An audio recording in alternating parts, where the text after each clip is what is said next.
오늘 말씀 베드로후서 3장 16절입니다. 또 그 모든 편지에도 이러한 일에 관하여 말하였으되 그 중에 알기 어려운 것이 더러 있으니 무식한 자들과 굳세지 못한 자들이 다른 성경과 같이 그것도 억지로 풀다가 스스로 멸망에 이르느니라. 아멘. 지난주 우리는 이제 성경이 하나님의 말씀이기 때문에 신적 권위가 있다라고 말씀을 드렸어요. 성경이 하나님의 말씀일 것을 알려주는 증거는 이 교회의 증거, 성경 자체의 증거, 이 성령의 내적 증거다라고 말씀을 드렸습니다. 특히 성령의 내적 증거는 이 성경의 무엇성과 신적 권위를 확신하게 하고 우리로 하여금 믿게 만드는 거죠. 그래서 우리는 말씀을 통하여 역사하시는 성령님을 바라볼 수 있어야 돼요. 성령께서 이 말씀을 통하여 역사하신다라는 사실이 얼마나 소중하고 귀한지를 이해를 해야 됩니다. 그렇지 못하면 성령님을 통하여 누리게 되는 은사적인 부분들 또는 하나님의 말씀과 동떨어진 어떤 성령의 특별한 은혜들을 갈망하고 살아가게 되기 때문이에요. 그래서 우리는 이 성령님에 대하여 생각할 때 말씀을 통하여 역사하시는 성령님, 그 말씀을 우리 가운데 적용하시는 성령님, 말씀을 통하여 우리를 이끌어 가시는 성령님에 대하여 이해를 해야 됩니다. 그러니까 말씀과 성령님이 분리되어서는 안 되는 거예요. 항상 함께하고 있다라는 사실을 우리가 이해를 하고 하나님의 말씀을 볼 수 있어야 된다라는 겁니다. 또한 성경은 구원과 영생을 얻는 지식이나 신앙과 생활을 위해 알아야 될 모든 것을 충분히 확실히 제공한다라는 것이죠. 그래서 성경 위에 어떤 것을 더하거나 또는 빼거나 할 수 없다라는 겁니다. 그래서 어떤 이들이 자기들이 사도적 권위가 있다라고 하면서 하나님의 직통 계시를 얘기하고 있거나 또는 다른 것을 이야기하고 있는 이런 것들은 잘못되었다, 이단이다라고 우리가 말할 수 있는 것이죠. 자, 오늘은 이제 그 성경의 마지막 부분을 우리가 좀 나누겠습니다. 오늘 이 시간에는 우리가 이제 성경의 자명성 그리고 최종성, 성경 해석의 권위의 최종권에 대하여서 함께 나누고자 합니다. 우리 7번을 보시겠습니다. 7번 7항입니다. 함께 읽겠습니다. 성경에 있는 모든 것들은 그 자체가 한결같이 명백하거나 모든 사람에게 한결같이 분명하게 받아들여지지는 않는다. 그렇지만 구원을 얻기 위하여 알아야 하고 믿고 지켜야 할 필요가 있는 것들은 성령 안에 여러서 아주 분명하게 제시되어 있고 밝혀져 있으므로 유식한 사람뿐만 아니라 무식한 사람일지라도 통상적인 방법을 적당하게 사용하기만 하면 그것들을 충분하게 이해할 수 있다. 성경의 자명성. 자명성이란 게요, 설명이나 증명을 하지 않아도 저절로 알게 된다는 거예요. 명백하게 드러나게 된다라는 겁니다. 이처럼 성경은 모두에게 성경이 가진 진리를 드러나게 하는 거예요. 그런데 모든 사람에게 한결같이 드러나지는 않습니다. 왜냐하면 하나님의 택함받은 백성과 택함받지 못한 백성이기 때문이죠. 택함받은 백성에게는 그들에게 성경의 진리로서 분명하게 드러나도록 만든다는 거예요. 택함받은 백성들에게. 그래서 유식한 자들이나 무식한 자들이나 어린아이나 노인이나 할 것 없이 모두가 택함받은 백성이면 그 성경이 증명하시는 것들을 통하여서 하나님의 구원하심을 믿게 된다라는 겁니다. 근데 여기서 통상적인 방법이다라는 말을 하고 있죠. 이 통상적인 방법은 읽고 해석하고 연구하는 거예요. 그러니까 우리가 성경을 읽고 해석하고 이게 무슨 말씀일까 고민하고 연구하는 것. 그러니까 이런 부분들을 이야기해 주고 있는 겁니다. 그런데 중요한 사실은 우리가 이것들을 읽고 해석하고 연구하는 데 있어서 쉬운 부분도 있죠. 그냥 딱 들으면 이게 이 말씀이구나. 범사에 감사하라. 항상 감사해야겠구나. 항상 기뻐하라. 기뻐해야겠구나. 더 이상 설명이 없어요. 기도하라. 기도해야겠구나. 이렇게 쉬운 것들은 그냥 우리가 들어도 이해가 돼요. 그런데 성경에는 어렵고 난해한 부분들도 있어요. 도대체 이게 무슨 말씀을 하는 건지 좀 이해가 안 되는 부분들도 있습니다. 그래서 사도 베드로가 뭐라고 말씀합니까? 베드로후서 3장 16절에서 알기 어려운 것이 덜어 있으니 억지로 풀다가 스스로 망하지 말아라 라고 말씀하죠. 알기 어려운 것이 더 있다라는 거예요. 그러나 누구든지 성경을 읽고 연구하는 일을 적당히 하다 보면은 쉽고 충분하게 이해할 수 있도록 누가 역사해 주세요? 성령께서 역사해 주시는 거예요. 왜냐하면 성경은 구원에 이르는 지식을 명료하게 제시되어 있기 때문입니다. 그래서 보통의 성도들이라면 그 지식을 쉽고 충분하게 이해할 수 있어요. 그래서 성경의 어떤 난해하고 어려운 부분들 뭐 이런 것이 아니라 성경이 우리에게 통상적으로 얘기하는 이 구원에 대한 지식을 이해하고 하나님이 날 구원하시기 위하여 독생자 예수 그리스도를 이 땅에 보내셨고 예수님께서는 하나님의 뜻을 이루시기 위하여 날 위해 십자가에 죽으시고 부활하심을 통하여 하나님의 백성이 자녀가 되게 하셨구나. 이와 같은 근본적인 것들을 제대로 이해할 수 있도록 한다라는 겁니다. 그래서 이 성경은요, 무식한 자나 유식한 자나 상관하지 않고 모두의 눈높이에 맞아요. 옛날에 눈높이 교육이라는 게 있었습니다. 그러니까 아이들을 가르치기 위해서는 아이들의 눈높이에 맞춰서 가르쳐야 된다는 거죠. 근데 여러분 생각을 해보십시오. 아이의 눈높이에 맞춰서 고대 철학을 가르친다고 생각해 보세요. 아이들의 눈높이에 맞춰서 물리학을 가르친다고 생각해 보십시오. 어렵죠. 아이들의 눈높이에 맞춰서 물리학을 가르치고 뭐 천문학을 가르치고 뭐 고대 철학을 가르치는 것 이게 쉬운 게 아니에요. 그러니까 어떤 학문이라는 것은 그 학문의 수준이라는 게 있어요. 이 학문의 수준을 끄집어 내려서 누군가에게 이해를 시킨다는 것은 어려워요. 왜냐하면 그 학문을 받아들이기 위해서는 그만한 지적 수준이 따라야 되는 게 기본이기 때문이죠. 그래서 이 눈높이 교육이라는 게 중요하지만 그 눈높이 교육의 핵심은 뭐냐면 그 아이들의 수준에 맞게끔 가르치는 거예요. 그러나 아이들의 수준에 맞게끔 가르칠 수 있는 것도 있지만 그렇지 못한 것도 있다는 점에서 모든 사람들은 이해의 폭이 정해져 있는 거예요. 그래서 이 교보문고라든지 뭐 이제 큰 대형 서점에 가보면은 많은 책들이 있지 않습니까? 그러면 그곳에 보면은 사람들이 독자층이 다 나눠져 있어요. 어떤 사람은 소설을 보는 사람도 있고 어떤 애들은 또 만화책에 몰입하는 애들도 있고 어떤 사람들은 뭐 지식적인 서적을 찾는 이들도 있고 독자층이 다 달라요. 왜 독자층이 다른가요? 이해의 폭이 다르기 때문에. 글의 필요가 다르기 때문이에요. 그러나 성경은 유일하게 무식한 자나 유식한 자나 아이나 어른이나 이런 기준이 없다는 거예요. 모두가 하나님의 말씀을 듣고자 한다면 통상적인 방법으로 읽고 알고자 한다면 깨닫도록 만든다라는 겁니다.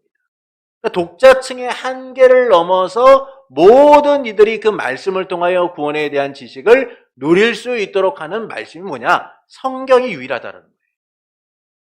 연령과 기준, 성별의 기준, 지식의 기준 등이 존재하지 않는 유일한 하나님의 말씀. 누구나 읽고 구원의 지식을 얻을 수 있는 말씀. 이게 바로 하나님의 자기 계신 성경이다라는 겁니다. 그런데도 성경에 대한 우리의 고정관념은 어떻습니까? 어렵다라고 생각해요. 어렵다. 어렵다라는 것이요, 좀 잘못된 생각인 거예요. 왜 어렵다라고 생각합니까? 여러분 성경을 읽어보시면 창세기, 출애굽기, 레위기, 민수기, 신명기 이쯤 되면은 포기를 하죠. 왜 그렇습니까? 창세기까지는 좀 재밌어요. 아브라함 이런 일도 겪고 야곱이 이런 일도 겪고 와 요셉은 총리까지 됐네 와 하다가 출애굽기 가니까 좀 더 스펙타클해져요. 하나님께서 그냥 막 10가지 재앙을 통해서 이집트 왕 바로를 갖다가 무너뜨리시고 홍해를 갈라서 막 구원하시고 와! 근데 레위기 가면서 눈꺼풀이 무거워지기 시작하는 거예요. 번제로부터 화제로부터 뭐 속번제, 속제제 막 눈이 무거워지기 시작합니다. 민수기 가니까 아이고 숫자가 나와요. 레위 지파는 몇 명이고 유다 지파는 몇 명이고 말할 수 없는 신명기 가니까 아이고 이것도 뭐야? 순종과 불순종에 얘기하면서 하나님의 법에 대해서 쭉 얘기하고 있죠. 답답한 거예요. 그러니까 레위기까지 넘어가고 민수기까지 어떻게 가다가도 신명기 가면은 그냥 책을 덮게 되는 거죠. 왜 그러냐? 하나님의 말씀을 보면서 우리가 그 말씀이 갖고 있는 그 은혜들을 사모하기보다는 말씀을 읽으면서 어렵다고 생각하기 때문이에요. 이게 도대체 제사를 지내는 게 무슨 의미가 있지? 이렇게 지파에 대하여 숫자를 이야기해 주는 게 무슨 의미가 있지? 그런 것들을 생각하면서 이거 참 어렵다. 나하고는 안 맞는 말씀. 오늘따라 잠이 안 올 때는 성경을 펴고 잠을 자고자 읽는 나의 수면을 위한 가장 좋은 지침서 정도로만 여기기 때문인 거죠. 그러니까 성경을 보는 게 어려운 거예요. 저도 그랬어요, 여러분. 저도 참 이게 성경이 창세기, 출애굽기, 레위기 넘어가면서부터 참 힘듭니다. 그런데 제가 예전에 성경을 정말 달콤하다. 야, 이거 정말 꿀 같다라는 생각을 했던 때가 있어요. 지금도 정말 달콤하죠. 근데 그때는 제 마음 가운데 왜 하나님의 말씀이 꿀같이 달다라는 말씀이 이것이구나라고 느꼈던 적이 있습니다. 그날은 잠도 안 자고요. 하루에 4시간 자면서 성경을 막 봤던 적이 있어요. 근데 그때 하나님이 제게 주신 감동이 뭐냐면 와, 하나님의 말씀이 이렇게 달구나. 제가 어느 부분에 읽으면서 그랬냐면 레위기를 읽으면서 그런 마음이 든 거예요. 와, 그때부터야 성경이 막 너무나 달게 느껴지는 거예요. 그래서 1달 반 만에 성경을 3독을 했습니다. 제가 학교 다니면서 신학교를 다니면서 자지도 않고 그때 신혼 때였는데 참 아내한테는 미안하죠. 아내가 임신하고 있는 상황인데 저는 성경 보겠다고 들어가서 너무나 좋은 거예요. 1달 반 동안 제가 거의 그렇게 생활을 했어요. 너무나 좋더라고요. 지금도 그때의 감동이 너무나, 그래서 지금도 말씀을 보면은 하나님이 참 이렇게 좋은 말씀을 주셨구나. 여러분, 우리가 하나님의 말씀을 받아들일 때 그 말씀이 주는 은혜라는 게 있어요. 그런데 우리는 선입견을 가지고 말씀 참 어렵다. 그런데 여러분, 그 어렵다는 걸 좀 내려놓고 말씀이 내게 어떤 은혜를 주시고자 하는가를 찾아가다 보면은 그 안에서 주님이 주신 은혜가 있어요. 이런 말씀이구나. 이런 은혜가 있구나. 왜 이게 가능합니까? 하나님의 말씀은 분명하게 드러나는 말씀이기 때문이에요. 우리의 구원에 대한 지식과 또한 하나님의 그 경륜, 하나님의 목적과 뜻이 분명하게 나타나는 말씀이기 때문인 겁니다. 그래서 우리는 이 말씀이 어렵다고 생각하지 말고 말씀을 가까이 하고 소중하게 여기는 삶이 돼야 돼요. 그래서 항상 말씀을 읽고 연구하는 일에 힘써야 됩니다. 근데 여기서 주의해야 될 점이 하나 있어요. 성경을 읽고 연구하는 등 이것을 적당하게 사용하는 일들은 우리에게 매우 중요한 일이에요. 그런데 이 일을 하기 위해서는 기다림이 필요한 거예요. 기다림이요. 여러분, 우리가 지금은 당장 하나님의 말씀을 보면서 이해가 되지 않을 수 있어요. 그런데 어느 시점이 되면요, 성령께서 우리에게 그 말씀의 의미들을 깨닫도록 하시고 알게 하시고 분별할 수 있는 은혜를 주십니다. 그래서 우리가 말씀을 보면서 그 시기가 되기까지 기다릴 수 있어야 돼요. 그래서 어느 날에는요, 내가 매일 봐왔던 말씀인데 이 말씀이 정말 은혜로 다가올 때가 있어요. 감동으로 다가올 때가 있어요. 그래서 그 말씀이 갖고 있는 의미가 무엇인가를 깨닫게 되는 경우가 있죠. 그래서 우리는 말씀을 읽으면서 기다릴 수 있어야 돼요. 왜 기다려야 되냐? 억지로 이거를 풀려고 하는 때가 생기기 때문이에요. 그러니까 우리가 이해를 이렇게 말씀을 보다가 이해가 안 되는 부분들은 어떻게 합니까? 당장 뭔가를 알고 싶어 하잖아요. 그러다 보면 억지로 해석하려고 하고 잘못된 길로 갈 수가 있어요. 그래서 우리가 말씀을 보면서 이해되지 않을 때는 저에게도 물어보셔도 되고 또는 기다리면서 그 말씀이 성령님을 통하여 내게 밝히 드러나기를 기도할 수도 있어야 된다라는 겁니다. 이단 같은 경우에는요, 성경을 억지로 풀어서 마치 새로운 것인 것처럼 포장을 하죠. 그러나 여러분, 성경은요, 해 아래 새로운 것이 없어요. 여러분, 어떤 사람들이 그래요. 여러분, 하나님의 말씀 옛날에 해석하지도 못하고 사람들이 모르는 건데 제가 새로운 해석을 알게 되었습니다. 깨닫게 하셨습니다. 이런 얘기하면 이건 다 사기꾼들이에요. 여러분, 하나님의 말씀은요, 이미 2000년의 시간 동안 하나님이 성령의 역사하심을 통하여 그 의미들을 우리에게 밝히 드러내셨어요. 그래서 새로운 게 없어요. 네. 단지 목회자가 그 말씀을 바르게 전하기 위해서 어떻게 그 말씀을 전할 것인가에 따라서 그 말씀의 뉘앙스나 이런 것들이 조금 달라지는 것뿐이지 그 말씀의 본질은 바뀌지 않았어요. 그런데 이단들은 어떻습니까? 마치 2000년 동안 사람들이 모르고 있었던 감춰졌던 비밀이 드러난 것처럼 이야기를 해요. 그 중에 대표적인 것은 요한계시록 같은 거죠. 뭔가 새로운 것. 그러나 여러분, 새로운 것은 없어요. 이미 2000년의 시간 동안 하나님이 밝히 드러내셨던 것들을 우리는 함께 나누고 있는 겁니다. 그래서 여러분이 뭔가 새로운 것을 기대하신다면 기대하지 마십시오. 그냥 하나님이 내게 하나님의 역사하심을 통하여 주신 말씀을 오늘도 내가 받고 있다. 여러분, 아침, 점심, 저녁 먹을 때 뭔가 새로운 반찬이 나옵니까? 다 똑같거든요. 다 똑같은 거죠. 대답이 없으신 거 보면 다 똑같은 반찬을 아침, 점심, 저녁 그리고 별로 달라질 거 없이 계속 드시고 계신 거예요. 하나님의 말씀도요. 2000년의 시간 동안 많은 이들을 통하여서 그 뜻이 분별되도록 다 하셨어요. 그래서 우리는 그것들을 어떻게 우리의 삶 가운데 먹고 적용할 것인가를 생각할 수 있어야 됩니다. 그래서 성경에 대한 새로운 주장이나 해석은 주의하셔야 된다라는 겁니다. 또한 성경 외에 어떤 것을 더하거나 빼는 일들도 해서는 안 된다라는 것이죠. 그래서 칼빈과 같은 종교개혁자는 이렇게 얘기해요. 성경이 가는 데까지만 가고 멈추는 데서는 멈춰라. 이게 정말 중요한 얘기입니다. 여러분, 성경이 말씀하는 데까지만 우리가 이해를 하면 돼요. 그 이상은 우리에게 불필요한 거예요. 네. 그런데 사람들은요, 성경이 말씀하신 것 그 이상의 것을 알고자 해요. 천사는 어떻게 만들어졌지? 지옥은 어떻게 만들어졌지? 이런 많은 생각들을 해요. 근데 그런 것들은요, 우리의 구원과 상관없어요. 네. 그리고 우리가 주님 곁에 가면 모든 것이 다 밝게 드러나게 돼 있어요. 지금 우리에게 필요한 것은 예수 그리스도를 통하여 구원의 은혜를 입고 살아가는 이 구원의 지식, 이거밖에 없다라는 겁니다. 그래서 뭔가 새로운 것을 기대하지 마시고 성경이 가는 데까지만 가고 멈추는 데서 멈출 수 있는 지혜가 필요하다라는 것이죠. 8번을 보시겠습니다. 함께 읽겠습니다.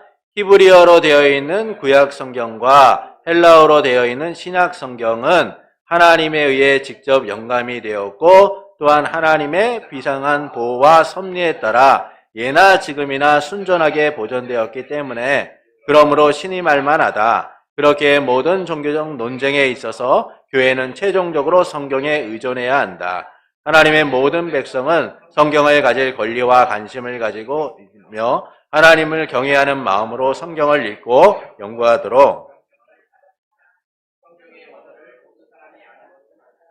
그러므로 성경은 성경이 전수된 모든 나라의 자국어로 번역되어야 한다. 그리하여 하나님의 말씀이 모든 사람에게 풍성하게 거하게 하여 그들이 하나님을 합당한 방법으로 예배할 수 있게 하며 성경이 주는 인내와 위로를 통하여 소망을 가질 수 있도록 해주어야 한다. 자, 여기서는 성경의 최종성을 얘기해요. 성경이란 모든 논쟁에 있어서 의존해야 될 것이 무엇이냐? 그게 바로 성경이라는 거예요. 그러니까 우리가 교회 안에서 어떤 문제라든지 또는 신학적 논쟁이라든지 모든 것에 대하여 문제와 갈등이 생겼을 때에 그 것에 대하여 기준점으로 삼아야 될 게, 의존해야 될 게 뭐냐? 성경이다라는 사실을 알려주고 있는 거예요. 그러니까 이와 같은 성경은 히브리어와 헬라어로 되어 있죠. 구약 성경은 히브리어로 되어 있습니다. 옛날에 하나님 나라 백성들이 사용했던 언어죠. 지금도 이스라엘 백성들이 이 히브리어를 사용하고 있어요. 헬라어는 이제 신약 성경은 헬라어로 쓰여지게 됩니다. 당시의 헬라어는 코인의 헬라어라고 그래서 일반적인 당시의 헬라어예요. 근데 지금 그리스 사람들은 이 헬라어를 쓰지 않아요. 헬라어를 쓰지 않습니다. 지금 그리스 사람들은 그들만의 그리스어를 사용하고 있죠. 그래서 신약 성경에 쓰인 헬라어는 죽은 문자와 같아요. 또 신약 성경에는 예수님께서 아람어로 말씀하신 내용들이죠. 아람어로 쓰인 부분도 있다라는 겁니다. 자, 우리 히브리어 알파벳을 보겠습니다. 자, 히브리어 알파벳은 이렇게 되어 있어요. 보신 적이 있으실 겁니다. 알렙, 베트, 김멜, 달렛, 해, 바브, 자인, 헤트, 데트, 요드, 카프, 라메드, mem눈, 사멕, 아인, 페, 차데, 코프, 레시, 신, 타프 이렇게 돼 있어요. 총 22자예요. 근데 밑에 보시면 신과 씨는 어떻게 차이가 있냐면 씨는 이쪽에 왼쪽에 점이 찍혀 있고 그리고 쉬는 오른쪽에 점이 찍혀 있어요. 그러니까 이거는 서로 다른 그 알파벳이 아니라 같은 알파벳으로 칩니다. 그래서 이것들을 쳐서 총 22자로 얘기해요. 근데 히브리어와 헬라어의 차이점이 뭐냐면 우리가 문자를 쓰는 것도 마찬가지죠. 왼쪽에서부터 오른쪽으로 써요. 모든 문자들은요. 그렇죠? 네. 근데 히브리어만큼은 오른쪽에서부터 왼쪽으로 써요. 그래서 순서가 알렙, 베트, 김멜, 다렛, 해 이런 식으로 되는 거예요. 그러니까 히브리어는 오른쪽부터 왼쪽으로 쓰여진다. 그리고 헬라어는 왼쪽부터 오른쪽으로 쓰여진다라는 겁니다. 그러니까 이 정도는 그냥 상식적으로 보시면 돼요. 예. 그 다음에 헬라어 알파벳은 24자입니다. 자, 오른쪽부터 왼쪽이죠?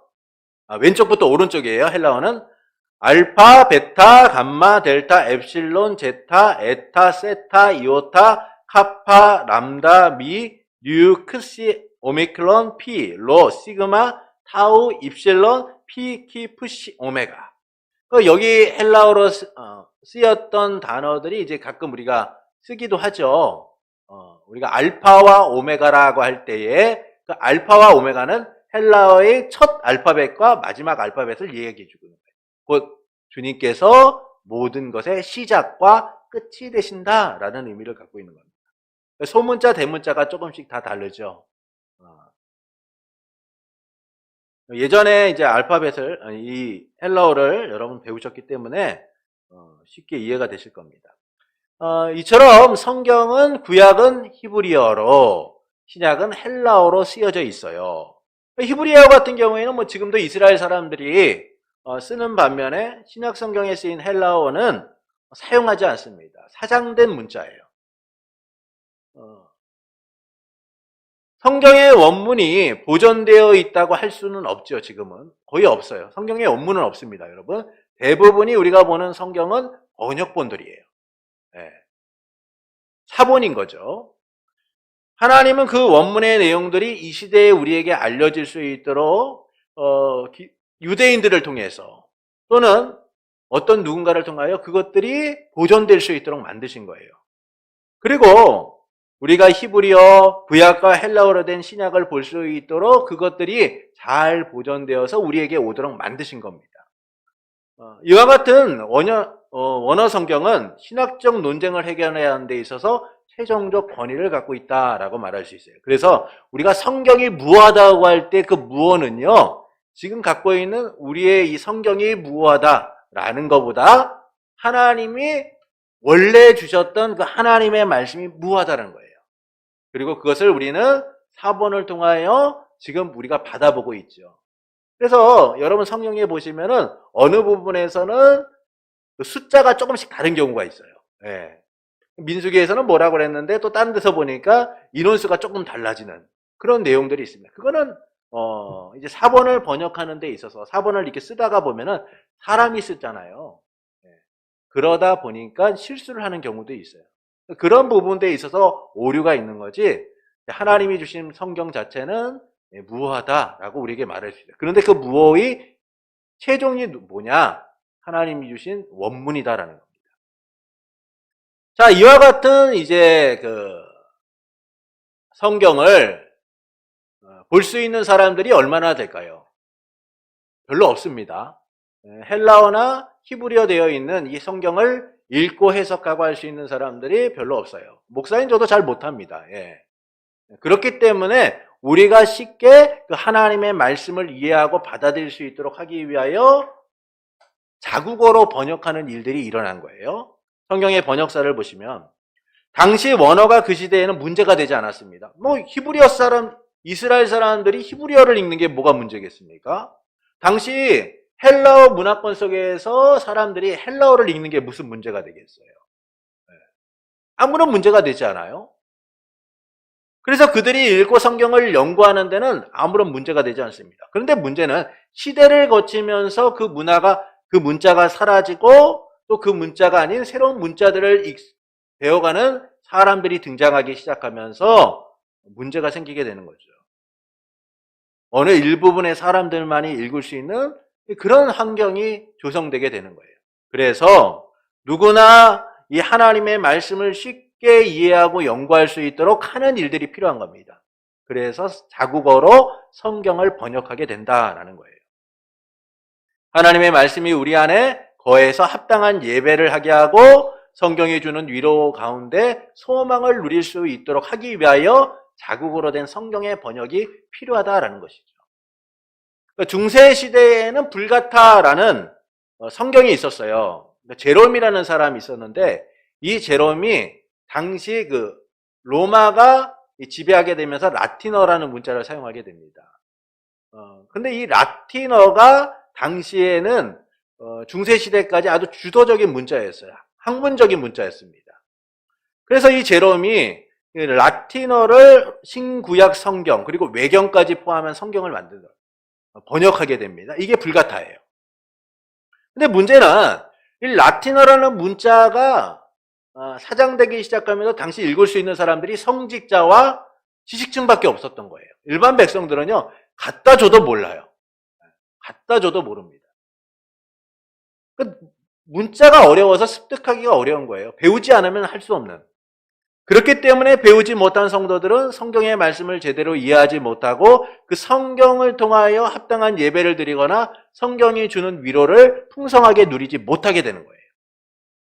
그래서 이 위클리프라는 종교개혁자가 있었는데 이 사람이 영국 사람인데 자국어인 영어로 성경을 번역하게 됩니다.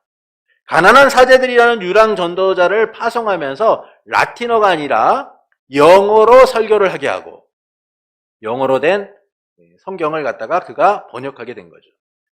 이 때문에 이 위클리프는 카톨릭으로부터 매우 미움을 사게 됩니다. 그래서 농민 반란에 누명을 쓰기도 하고 이후에 병으로 죽게 되는데 그 죽은 사람의 무덤을 파가지고요 불에 태워버려요.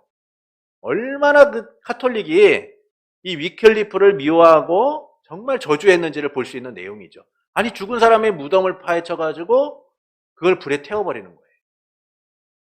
이유가 있습니다. 이단은 거룩한 땅에 묻혀서는 안 된다라고 그들이 생각했기 때문이에요. 이후에 이제 루터라는 사람이 등장하죠. 이 루터가 독일어로 성경을 번역하게 됩니다. 그리고 1534년에 한스 루터에서 이것이 간행되어서 100년 동안 다른 번역본들이 나오지 않을 정도로 대중들에게 호응을 받게 돼요. 이처럼 우리가 보는 번역본이 나오기까지는 많은 어려움이 있었습니다. 그럼에도 성경의 번역본이 자국어로 나오고 새롭게 번역되는 것은 모두가 하나님의 말씀을 읽고 연구해서 그 말씀이 주는 풍요와 위로와 소망을 얻도록 하는 일이 중요하기 때문인 거예요. 말씀을 바로 할 때만 우리가 하나님을 제대로 믿을 수 있고 말씀을 바로 할 때만 합당한 예배를 드릴 수 있고 말씀을 바로 할 때만 소망 가운데 갈 수 있는 거잖아요. 근데 말씀을 제대로 모르다 보니까 소망이 없는 거예요. 중세시대의 사람들이요 말씀을 제대로 보지 못하다 보니까 자기들이 어떤 죄악을 저지르는지도 모른 채 살아가는 거죠. 온갖 부조리와 악행과 우상의 모습들로 가득한 그곳을 보면서도 이것이 죄구나를 느끼지 못하는 거예요. 이스라엘 백성이 하나님을 아는 지식이 없음으로 망한다는 이야기처럼 정말 무지함으로 가득하게 된 거예요. 그래서 성경에 자국어 번역이 필요하다는 거예요. 자, 인쇄술 발달 이전의 성경 번역, 그 표를 좀 보시겠습니다. BC 15세기부터 AD 2세기, 4세기에는 이제 성경의 필사본, 어디였었냐? 파피루스라는 약간 이제 갈대로 되어 있는 이런 게 있어요. 종이. 그리고 양피지 등을 이용해서 씁니다. 근데 이게 되게 비쌌어요. 뭐 요즘처럼 뭐 A4지 100장, 200장 뭐 얼마 해가지고 이게 싸게 사는 게 아니라 당시에는 이 파피루스라든지 양피지는 상당히 비쌌습니다. 그리고 글을 하나 쓰려면요, 뭐 요한복음 한 장 정도 쓰려고 그러면 어느 정도냐면은 뭐 이 파피루스 따지면 어마어마한 양이 쌓이게 되는 거예요. 그러니까 그 비용이 얼마나 컸겠습니까? 이렇게 필사가 된 거예요. 그리고 AD 2세기부터 4세기에는 70인역이라는 게 나옵니다.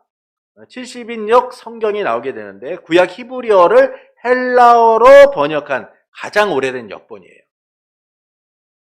그리고 AD 381년경에는 울피라스 고트어 성경이 나오게 됩니다. 라틴어와 그리스어로부터 독일어로 번역된 최초의 성경이다라고 말할 수 있죠. 그리고 AD 390년부터 405년에 불가타라는 게 나와요. 아까 제롬이라는 사람이 썼다고 말씀드리지 않았습니까? 예배의식에서 사용되는 통일된 본문이 필요하게 되었는데 제롬이 라틴어로 번역을 해서 이 불가타 성경이 당시 중세시대에 쓰여지는 대표적인 성경이 된 거예요. 우리 개역개정처럼. 그리고 AD 1382년에 이제 위클리프가 최초로 영어로 번역된 성경을 쓰게 됩니다. 근데 어디서 갖다 썼냐면 이 불가타 성경을 번역을 해가지고 영어 성경으로 나오게 된 거죠. 인쇄술이 이제 발달된 이후에 이제 영어 이제 성경 번역을 좀 보겠습니다. 종교개혁 이후에 이제 인쇄술이 발달되게 되죠. 그래서 1557년경에 그 이전과 이후에 이제 르네상스 시대를 거치면서 인쇄술이 발달하게 됩니다. 그래서 1557년 제네바 성경이 히브리어와 헬라어로부터 번역이 되고요. 1611년에는 킹 제임스 버전이라고 해서 영국의 제임스 1세가 청교도들의 건의를 받아서 이제 영어로 번역하는 성경이 나오게 돼요. 그리고 1946년부터 1952년에 RSV라는 성경이 나오게 됩니다. 이것은 헬라어 파피루스 사본과 사회 사본의 발견에 따라 원어 텍스트의 역사에 대한 새로운 이해를 기초로 해서 개정된 성경이다라고 말할 수 있어요.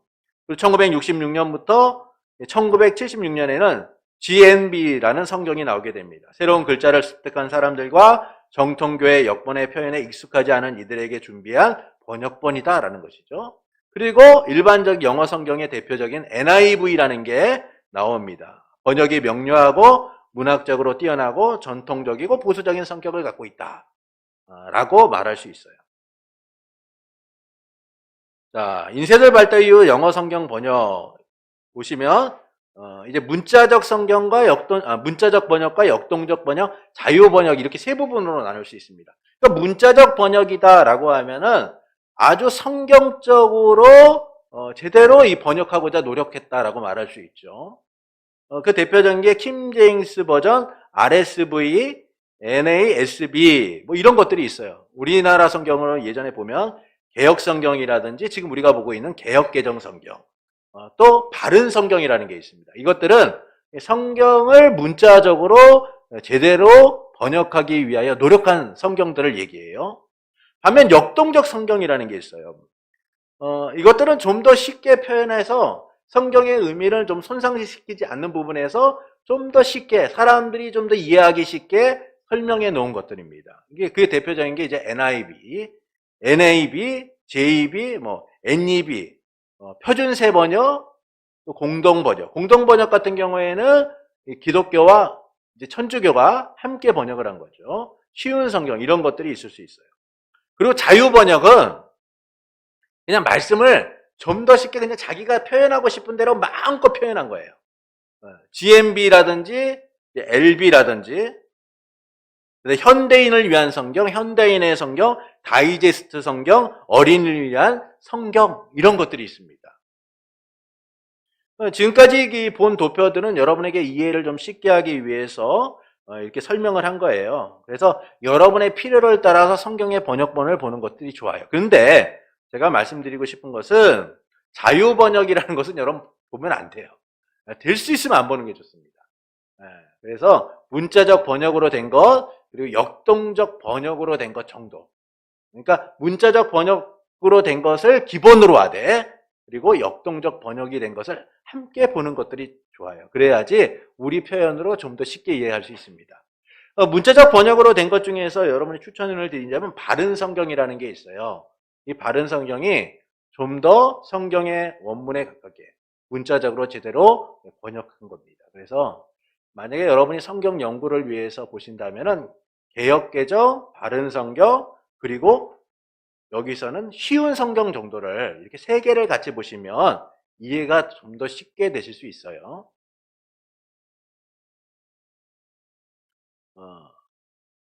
근데 여기서 우리가 좀 주의해야 될 부분들이 있어요. 그건 뭐냐면은 번역본 자체를 무한 것으로 여겨서는 안 된다는 거예요.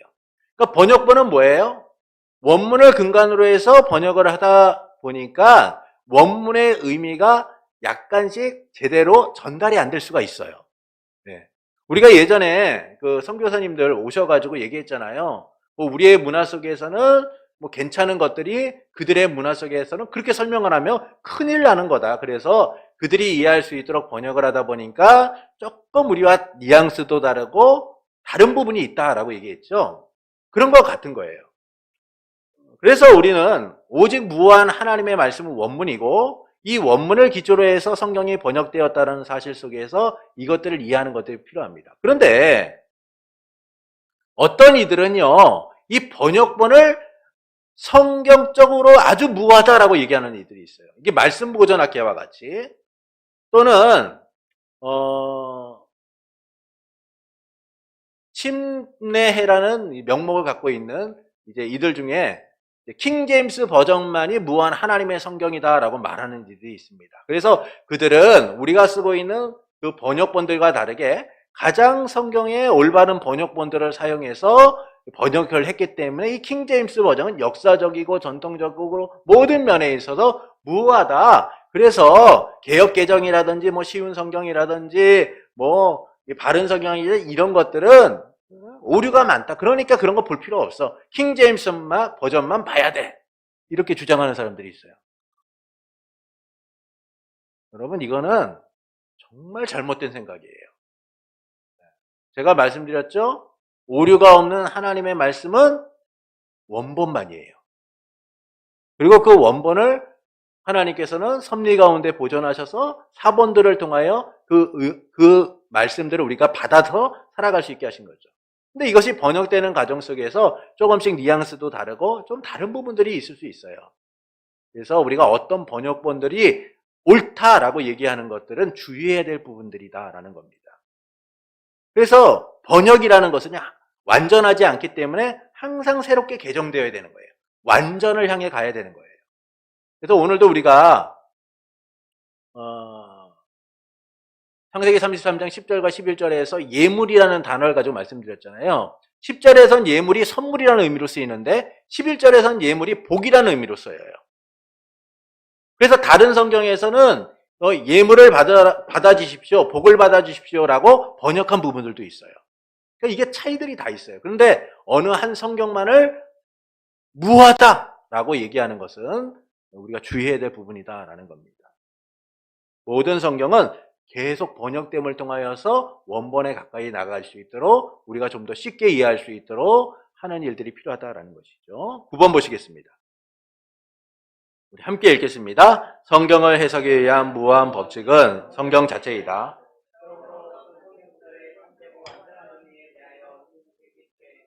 더욱 분명하게 말하고 있는 다른 구절을 통해서 연구하고 알아내야 된다. 자, 성경 해석을 위한 오류를 범하지 않기 위해서는 성경으로 해석해야 돼요. 왜냐하면 성경 자체만이 정확하고 오류가 없기 때문인 겁니다. 성경은 드러내는, 분명하게 나타내는 자명성이 있다라고 말씀을 드렸잖아요. 그래서 우리는 성경을 해석하기 어려울 때, 말씀을 해석하기 어려울 때는 항상 다른 데서는 이 말씀을 어떻게 보고 있는가를 함께 살펴서 해석할 수 있어야 돼요. 그 성경을 해석하는 원리는 이래요. 본문의 내용이 무엇을 말하고 있는가? 본문의 문맥을 갖다 전체적으로 살펴서 이 말씀이 무엇을 말하고 있는가, 또는 이 말씀이 다른 데서는 어떻게 사용되고 있는가, 또한 성경의 전체적인 내용 속에서 이 말씀은 그 본질적인 뜻을 갖고 있는가, 결국 성경으로부터 해석하고 성경으로부터 그 의미를 찾아가야 된다라는 겁니다. 그런데 어떤 이들은 이와 같은 생각을 갖지 않고 성경을 내 임의대로 생각대로 해석을 하죠. 그래서 대표적인 말씀이 뭐예요? 내 시작은 미약하였으나 내 나중은 심히 창대하리라. 욥기서에서 이 말은요, 좋은 얘기가 아니에요. 좋은 얘기가 아닌데, 개업한 집에 가면 내 시작은 미약하였으나 내 나중은 심히 창대하리라 라고 붙여 있잖아요. 이게 뭐냐면 말씀의 의미를 제대로 이해하지 못하고 그냥 지협적으로만 보기 때문에, 좁은 의미로만 보기 때문입니다. 그러니까 우리가 이제 우리 교회 같은 경우는 그걸 안 하지만 어떤 교회 같은 경우에는 연말이 되면은 말씀 카드라는 것도 뽑아요. 근데 그 말씀 카드가 본문의 의미에서 어떤 의미인가를 살펴보는 게 아니라 그 말씀 한 절만을 뽑아서, 야, 이 말씀은 내 인생에 오랫동안 간직해야 될 하나님이 주신 말씀입니다, 이러면서 사진 찍어서 올리시는 분들이 있어요. 그게 맞는 걸까요? 맞지 않은 거예요. 애시당초 그걸 제비 뽑는 것도 맞지 않고, 그 말씀을 갖다가 제대로 문맥도 이해하지 않은 채 그 말씀 한 절만 딱 꺼가지고 이해하고 있는 것은 옳지 않습니다. 그래서 성경은 전체적으로 봐야 돼요. 본문의 흐름과 내용, 성경 자체로서 그것을 해석하고 있는가, 전체적인 것들을 봐야 돼요. 그런데 중요한 사실은 성경은 성경으로서 해석해야 된다라는 겁니다. 다른 책들은 어떤가요? 다른 책들은 해설집이 있어요. 제일 제가 예전에 국어 공부하면서 제일 힘들었던 게 뭐냐면 시에 대하여 설명하는 거예요. 시를 딱 할 때 이 시는 일제강점기 때 저자의 어떤 감정을 내포하고 있다. 여기서 얘기하는 것은 무엇인가? 여기서 얘기하는 것은 무엇인가? 여기서 얘기하는 것은 무엇인가? 그러면서 해설을 해주잖아요. 근데 저는 묻고 싶어요. 정말 시인이 그렇게 생각하고 있었는지. 그냥 시에 대해서 안다고 하는 사람들이 막 해석을 하고 그 해설집을 갖다가 우리는 보면서, 이 시는 이런 의미가 있고 이런 뜻이 있고 시상은 어떤 게 쓰여지고 있구나, 이런 거를 알게 되잖아요. 그러니까 모든 책에는요, 해설집들이 존재해요. 하다못해 우리 아이들이 보는 교과서도요, 그 안에는 뒤에 정답에 대한 해설집들 있고 여러 가지가 필요하죠. 그것들은 다른 곳에서 도움을 받을 수 있기 때문이에요. 다른 곳에서 도움을 받을 수 있기 때문이에요. 앞에서도 말씀드렸지, 시인의 한 편도 그 사람이 예전에 썼던 그 시나 그 사람의 어떤 성향이나 모든 것들을 갖다가 책을 통해 확인해서 가능한 거죠. 근데 성경은 다른 곳에서 가져와서 알 수 있는 게 아니에요. 성경 자체로서 이해가 되어야지만 그것이 바른 의미를 전달하기 때문이다라는 겁니다. 또한 구약의 상황과 신약의 상황이 다름을 우리가 인정할 수 있어야 돼요. 근데 어떤 이들은 이 구약의 상황과 신약의 상황을 현대적으로 이해하고 해석하려고 하는 이들이 있습니다. 성경은요, 구약과 신약의 통합적 관점에서 비춰봐야 돼요. 하나님이 구약 시대에 이와 같은 말씀하신 바가 신약 시대에는 어떤 의미로서 다가오고 있는가, 그리고 오늘날 우리에게는 어떤 의미로서 이해가 되어야 하는가. 여러분, 하나님의 말씀은 통합적인 의미에서 확인이 되어야 되는 거예요. 왜냐하면 하나님은 시대를 따라서 그 말씀의 의미들을 우리에게 제대로 해석해 주셨기 때문이에요. 그래서 우리가 한 구절에 얽매여서 그것을 해석하는 오류를 범해서는 안 돼요. 숲 전체를 봐야죠. 나무 한 그루만 보고, 이 나무는 아무래도 저 북쪽에서 오는 바람의 영향을 받아서 나무 가지의 방향이나 이런 것들이 이쪽으로 향하고 있는 것 같아. 사람들이 만약에 그렇게 얘기할 수 있겠죠. 근데 숲 전체를 보면은 그렇지 않은 경우들이 많을 수 있다는 거예요. 그래서 성경은 나무 한 그루를 보는 게 아니라 숲 전체를 볼 수 있는 안목을 가지고 봐야 된다. 그래서 성경 전체가 무엇을 말씀하고 있는가, 통합적으로 보는 사고가 필요해요. 특히 신천지와 같은 이단들은 이런 얘기를 합니다. 말씀에는 짝이 있다. 그래서 그들은 신약에서 얘기하고 구약에서 얘기하는 이 짝들을 맞춰서 성경을 왜곡시키거나 또는 비유풀이를 통해서 자신의 뜻을 막 받아들이도록 왜곡하는 모습들을 보여요. 그래서 이들이 성경을 이용하는 이유가 뭡니까? 자기들의 교주를 신격화시키거나 사람들을 속이기 위한 수단으로 하죠. 근데 문제는 많은 이가 이런 이단의 잘못된 성경풀이에 넘어가고 있다는 거예요. 그것은 성경 전체가 무엇을 말씀하고 있는가, 본문의 흐름과 내용과 성경이 우리 가운데 말씀하고 있는 바를 제대로 이해하지 못하기 때문인 거예요. 그냥 나무만 보려고 하는 거예요. 숲 전체를 보지 않고 나무만 보고 말씀 한 절만 보고 이게 그렇구나. 저쪽에 나오는 말씀이랑 이게 비슷하구나. 그래서 이해를 하고 넘어가려고 하기 때문인 겁니다. 그러나 성경은 그렇지 않아요. 한 예로서 이삭을 모리아 산에서 드린 일이 있었잖아요. 아브라함이요. 이것을 신약적으로 행하거나 또는 현대에 행한다면 어떨까요?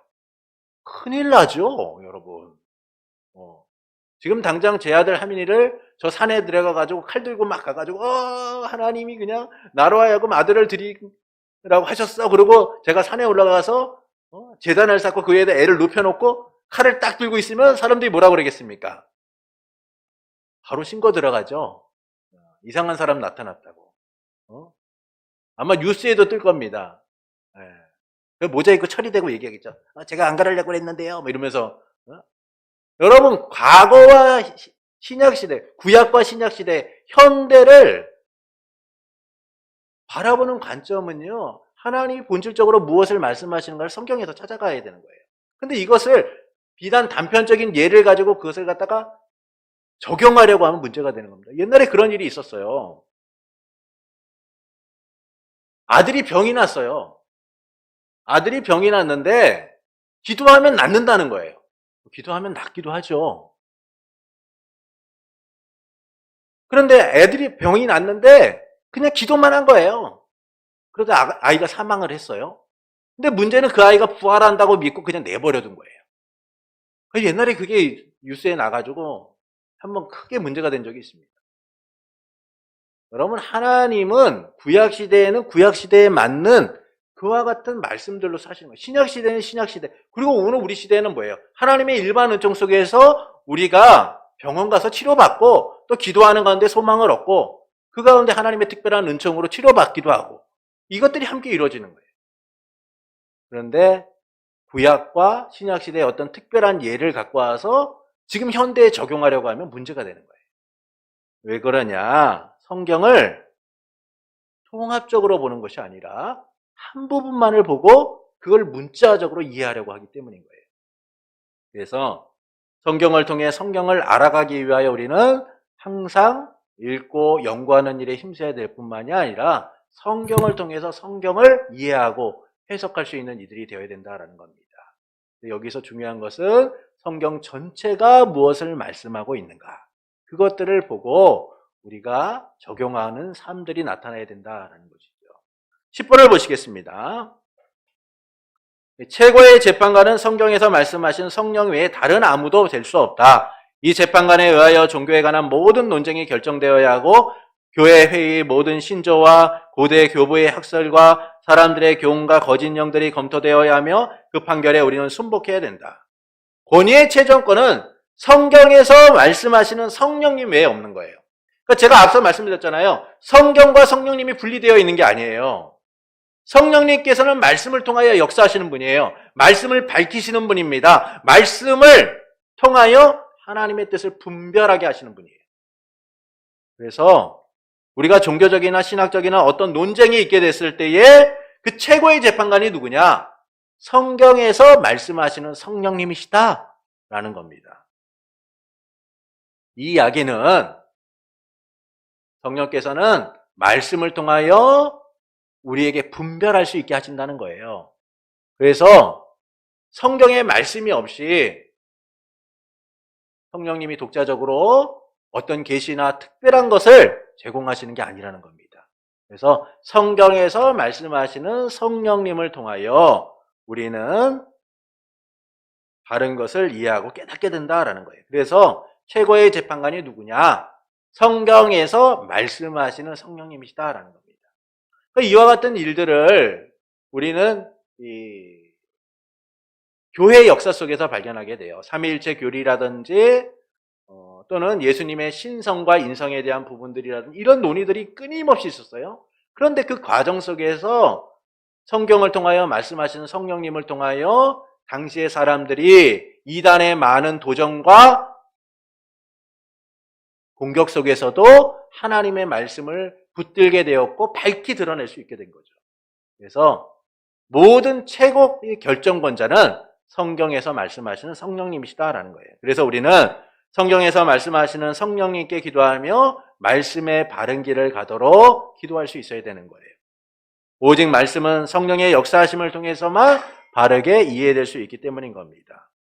그러므로 말씀과 관련된 모든 회의나 신조 등은 성경에서 말씀하시는 성령님을 통하여 검토되어야 된다라는 거예요. 왜냐하면 성경에서 말씀하시는 성령님이 최고의 재판관이시기 때문입니다. 로마 카톨릭 같은 경우에는 성경과 전통이라는 성경과 전통을 동등한 권위로 이해한다고 했어요.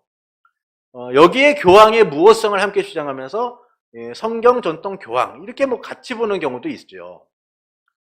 그들은 교황의 무호성을 주장하면 이렇게 얘기합니다. 교황의 말이 사도적 권위를 가지고 믿음과 도덕에 대하여 이야기하고 있다면 그거는 무호하다, 오류가 없다라고 주장을 합니다.